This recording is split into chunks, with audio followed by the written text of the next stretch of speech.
నిత్య ప్రేమతో నన్ను ప్రేమించెను. You follow the star.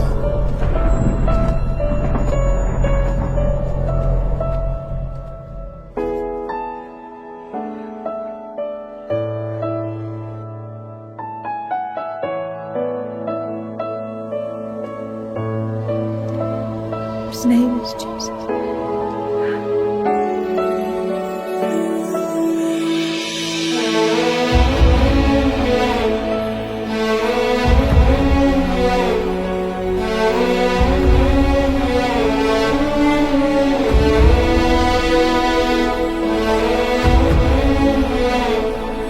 You shall turn the hearts of the fathers to the children, and the heart of the children to their fathers.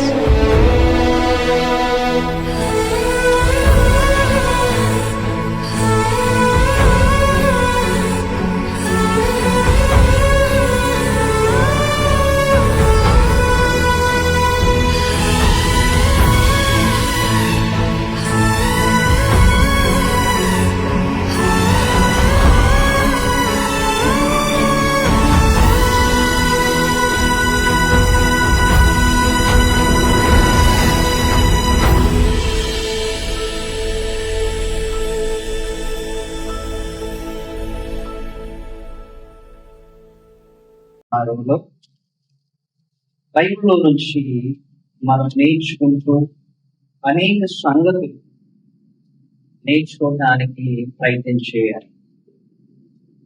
మన చేతిలో Bible ఉందంటే దీనిని మనం ఖచ్చితంగా వాడాలి. ఓకే, వాడాలి. వాడలేదనుకోండి, మన చేతిలో ఉండి కూడా ఇది ప్రయోజనం లేదు. అంతేనా? చేతిలో ఉండి కూడా ప్రయోజనం లేదు. మొబైల్ చేతిలో ఉందనుకోండి, వాడతామా? వాడతాం కదండి, వాడతాం.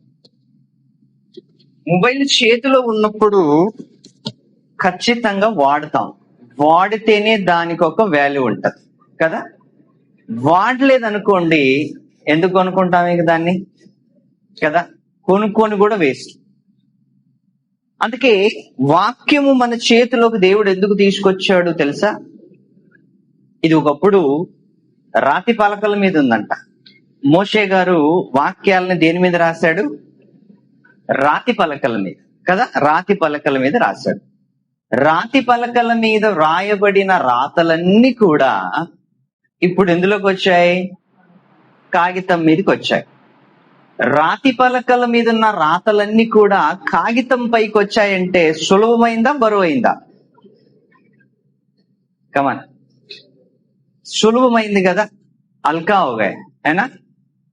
पत्थर को ऊपर लिखा हुआ, पत्थर कितना वजन रहता है? बहुत बड़ा वजन रहता है. కానీ దేవుడు రాతి మీదున్న వాక్యాలను కాగితాలపైకి తీసుకొచ్చాడు అంటే దేవుడు ఏమనుకున్నాడంటే, నా పిల్లలకి ఎంత కూడా బరువు కాకూడదు అనుకున్నాడు. బరువు కాకూడదు. బరువు కాకూడదని దేవుడు బరువైన రాతి పలకల మీద ఉన్న అక్షరాలను కాగితాలపైకి తీసుకొచ్చాడు. కాగితాలపైకి తీసుకొచ్చిన బైబిల్ కూడా మళ్ళీ ఇప్పుడు ఏమైంది తెలుసా? బైబిల్ ఎలా అయింది? చిన్నగా అయిపోయింది. ఇంతే ఉంటది, ఇంత. అంటే మనిషి అలవాటును చూసి, మనుషుల మనస్తత్వాన్ని చూసి బైబిల్ సొసైటీ వాళ్ళు కూడా ఏం చేస్తున్నారంటే ఇంకా చిన్నగా చేస్తున్నారు. బైబిల్ కనీసం పాకెట్ లో పెట్టుకోవైనా వెళ్తారేమో అని అంత చిన్నగా చేశారు. కానీ ఈరోజు ఆ బైబిల్ని పట్టుకో రావటానికి కూడా మనం వెనకాడుతున్నాం. పట్టుకొని వెళ్ళటానికి కూడా మనము ఏం చేస్తున్నామంటే ఫోన్లే అనుకుంటున్నాం. అంటే రాతి పలకల మీద ఉన్న అక్షరాలను దేవుడు కాగితాలపైకి తీసుకొచ్చినా, మనకి బరువు తగ్గించిన అయినా మనం ఏం చేస్తాం? బరువు అని వాక్యాన్ని, బైబుల్ని ఇంట్లో పెట్టొస్తాం. దాని వలన దేవుని ప్రణాళిక ఏమైపోతుందో తెలుసా? దేవుని ప్రణాళిక వెనకైపోతుంది. మన జీవితంలో దేవుడు మనకి ఎందుకు ఇచ్చాడు అంటే చదవటానికే ఇచ్చాడు వాక్యాన్ని. బైబిల్ ఎందుకు ఇచ్చాడు? చదవటానికి ఇచ్చాడు. చదవటానికి ఇచ్చిన వాక్యాన్ని మనం ఏం చేస్తున్నాం ఈరోజు? చదవటం లేదు. అది మన తప్పు కదా. తప్పు. ఎందుకు తప్పు చేస్తున్నామంటే దాన్ని చదవలేక మనం ఏం చేస్తున్నాం? తప్పు చేస్తున్నాం. చదవలేక తప్పు చేస్తున్నాం. ఆ రోజు మొదటి శతాబ్దంలో వాక్యాన్ని ఏం చేసేవాళ్ళంటే తెలుసా? అపోస్తుల కార్యం 17వ అధ్యాయము 11వ వచనాన్ని 10 నుంచి కొన్ని వచనాలు చదువుకున్నాం. 10, 11. प्रेरितों की काम 17 अध्याय 10, 11 वचనం పడేంगे. వెంటనే సహోదరులు రాత్రి వేళ పౌలును శీలను बेरायाకు పంపించిరి. यहाँ पर दो इंसान दिख रहा है हमको. कौन कौन दिख रहा है? एक पौलुस दिख रहा है और शीला. दो इंसान दिख रहा है. दो इंसान बाइबल में हमको दिख रहा है. दो इंसान दिख रहा है.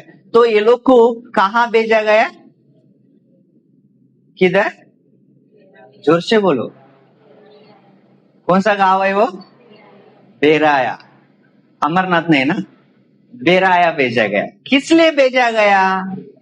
किस लिए भेजा गया? वहां पर एक चर्च था.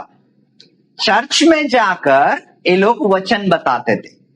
जैसे आज हम बैठे यहाँ पर वचन सुन रहे, मैं वचन बोल रहा हूं, आप लोग सुन रहे है ना.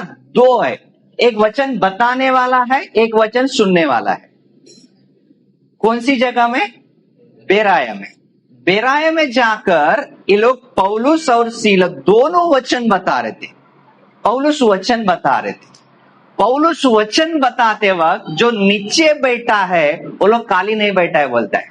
काली नहीं बैठा है वो लोग काली इसलिए नहीं बैठा है कि वो लोग का हाथ में क्या था? बाइबल था. वो लोग का हाथ में बाइबल था.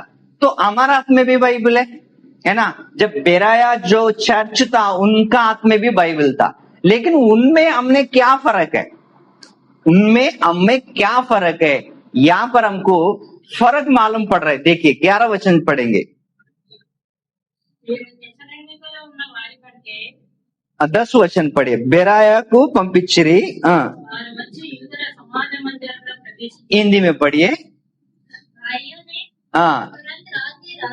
तुरंत रात ही रात बिरोया भेज दिया. वहां पहुंचकर यहूदियों की आराधना में गए. यहूदियों पे यहूदी लोग वहां पर क्या करता था? आराधना करता है ना. आराधना करता था. आराधना में गए और पौल और सीला दोनों पौलुस उठकर वचन बताने शुरू किया है ना. वचन बताने शुरू किया. जब पौलुस ने वचन बताने शुरू किया तब जाके वहां पर लोग बाइबल को देखो कैसे रिसर्च करते हैं. वो लोग बाइबल को कैसे पढ़ते, बाइबल को कैसे ध्यान करते. हाँ पढ़िए. उन्होंने बड़ी लालसा से वचन ग्रहण किया. और प्रतिदिन फर्स्ट ऑफ ऑल क्या किया है? वचन को ग्रहण किया. वचन को గ్రహణ కియా. వాక్యాన్ని విన్నారు, ఆలోచించారు. వాక్యాన్ని విన్నారు, ఆలోచించారు. విన్న తర్వాత రెండవది మనకి ఏం రావాలి? ఆలోచన రావాలి. విన్న తర్వాత మీకు ఆలోచన రావాలి. ఆలోచన వచ్చినప్పుడు ఏం చేస్తారంటే వాక్యాన్ని మనం ఏం చేస్తాం? పరిశోధన చేస్తాం కదా. వాక్యాన్ని పరిశోధన చేస్తాం. పడియే. और प्रतिदिन पवित्र शास्त्रों में ढूंढते रहे. प्रतिदिन हर डे क्या करते थे ये लोग? वचन में क्या करते थे? ढूंढते थे. क्या ढूंढते थे? समुद्र में ढूंढते कोई क्या ढूंढते? समुद्र में क्या ढूंढते? मच्छी ढूंढते और कुछ ढूंढते. मिट्टी के अंदर क्या ढूंढते? कुछ भी ढूंढते है ना. अंतरिक्ष में क्या ढूंढते? कुछ भी ढूंढते. लेकिन बाइबल के अंदर क्या ढूंढते?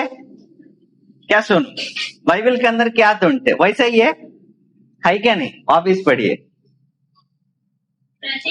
प्रतिदिन पवित्र शास्त्रों में पवित्र शास्त्रों में ढूंढते रहेगी। ढूंढते रहते। क्या ढूंढते रहते पता है? जब पौलुस ने वचन बोलते थे, वचन बता रहे थे, वो वचन को वो लोग बाइबल में ढूंढते थे। जाके घर में जाकर सुई लेके आ, ऐसा कोई बोला समझो, हस्बैंड ने वाइफ को बोला जाकर घर में जाके सुई लेके आ, औरत सीधा जाके सुई लेके आएगी। लेकिन वही औरत हस्बैंड को बोला जा घर पे जाके सुई लेके आ, वो पूरा घर ढूंढते रहेगा, है ना, क्योंकि उसको सुई किधर है पता नहीं। पौलुस ने जब वचन बता रहा था तभी वहां पर लोग क्या करते थे, वचन को ढूंढते थे। किस लिए ढूंढते थे पता है? कि ये पौलुस ने जो वचन बता रहा था ये सही है क्या गलत है। सोना खरीदते वक्त क्या पूछते हैं? ढूंढते हैं ना अपन, चेक करते हैं ना, सोना सही है क्या गलत है, कपड़ा सही है क्या गलत है। हम किसी चीज को खरीदते वक्त इतना चेक करते हैं कि ऐसा लगता है कि उसके ऊपर भरोसा ही नहीं है, इतना सोना लेके बैठा उसके ऊपर ही भरोसा नहीं, इतना हम चेक करते। लेकिन वचन को हम क्या करते हैं, कोई भी आके बता के जाने दो, हमारा क्या है, सिर्फ सुनना है जाना, लेकिन वैसा नहीं करना है। अगर करना ही है तो परमेश्वर हमको बाइबल नहीं देता। రాతి పలకల మీద ఉన్న వాక్యాన్ని మన చేతిలోకి ఎందుకు తీసుకొచ్చాడు అంటే, మీరు వాక్యాన్ని ఏం చేయాలంట, ప్రతిరోజు, తెలుగులో చదవండి,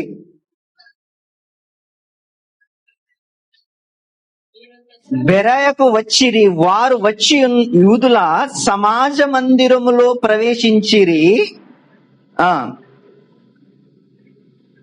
చదవండి. వీరు తెస్సలోనికులో ఉన్నవారి కంటే గనులై ఉండిరి. గనుక ఆసక్తితో వాక్యమును అంగీకరించి పౌలును శీలను చెప్పిన సంగతులు అలాగున్నవో లేవో. మీకేం పని ఉంది ఇప్పుడు? ఈ గంట మీకేం పని ఉంది తెలుసా? నేనేమైతే చెప్తున్నానో, అన్నగారు ఏదైతే చెప్తున్నారో దాన్ని మీరేం చేయాలంట, పరిశోధన చేయాలి. అందుకే దేవుడు మీ చేతిలోకి బైబిల్ ఇచ్చాడు. నేను చెప్పినవి అలాగున్నవో లేవో అని మీరేం చేయాలంట, పరిశీలన చేయాలంట. హిందువులు మందిరానికి వెళ్తారు తెలుసా? వెళ్తారు. వాళ్ళ చేతిలో ఏముంటది? చెంబు ఉంటది, కొబ్బరికాయ ఉంటది, ఇంకా అగరబత్తి ఉంటది. బైబిల్ ఉంటదా? వాళ్ళ గ్రంథం ఉంటదా? ఉండదు. కానీ బైబిల్ ఎవరి చేతిలో ఉంది? మన చేతిలో ఉంది. మనం చర్చికి వచ్చేటప్పుడు బైబిల్ ఎందుకు తెస్తాం? కొబ్బరికాయ తీసుకురావచ్చుగా, చెంబు తీసుకోరాం. ఎందుకంటే దేవుడు మనలను బైబిల్ తెచ్చుకోమన్నాడు. బైబిల్ తెచ్చుకొని ఏం చేయాలి?